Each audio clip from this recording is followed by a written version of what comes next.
Hello and welcome back to Love Advice TV. My name is Coach Adrian and I'm delighted to be able to do this video for you. I wanted to provide you with insights on how to exert emotional control during breakup recovery. And it is a topic that I talk about daily during my coaching sessions. And I wanted to give you a few tips, pointers to make sure that you don't let your emotions get the best of you, right?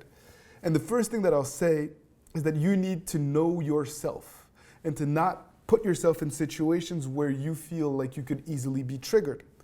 And that can vary depending on your personality, depending on your breakup, depending on how intertwined your lives were.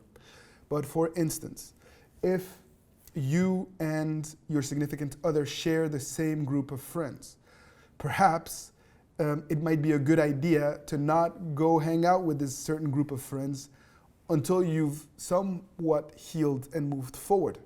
Otherwise, being in that environment may trigger you and you may be overly emotional or lose control. Other times, I see people who constantly stalk their ex on social media. And they dig until they find dirt or until they find something to get upset about. And they lose control of their emotions.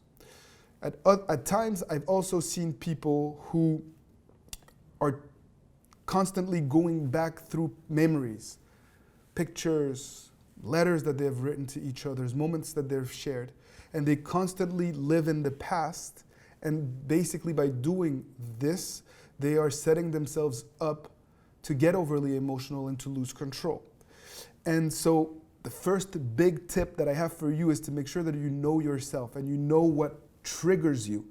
Actually, make a conscious effort to write down a list of your emotional triggers, the things that you really have a hard time dealing with so that you can identify them.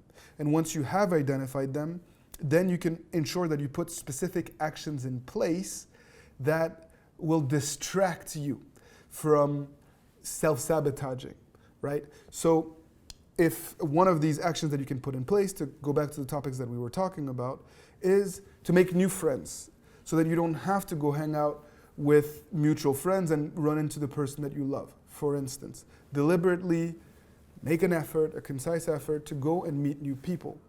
Or if you know that you can't control yourself and you go stalking your ex's profiles on social media, you can disconnect, remove yourself from social media altogether, for instance, or you can block your significant other so that you don't have access to their social media activity.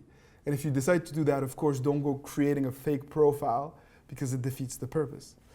The point that I'm trying to make is that regardless of what your emotional trigger is, if you figure out what it is, you can put certain actions in place to make sure that those emotional triggers are no longer as prevalent or as much of a problem in your day-to-day.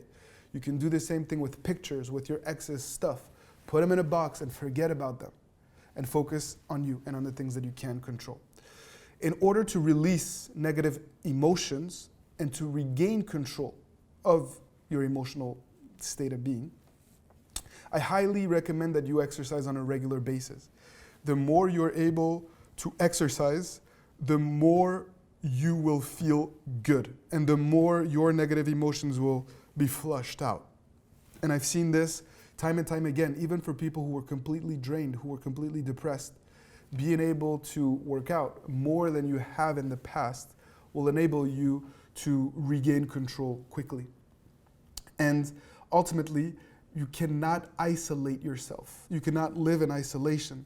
You have to continue to be social and you have to continue to engage with people, friends and family who care about you and who are making an effort to try to help you get out of your funk, right?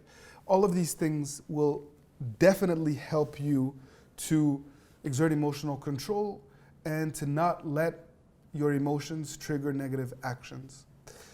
I hope that if you have issues controlling your emotions, that you will reach out to us. You can join our free Facebook community, our free Facebook group, Love Advice TV community, or you can book a coaching session with any one of my colleagues, and we will help you regain control. Because a breakup, a separation, or a divorce is not easy. And you're gonna need support along the way. And that's why we are here and why we do what we do. So I hope that you enjoyed this video. I hope that you learned from it. Please like it if you did, subscribe to our channel, and see you soon on Love Advice TV for another video. Take good care.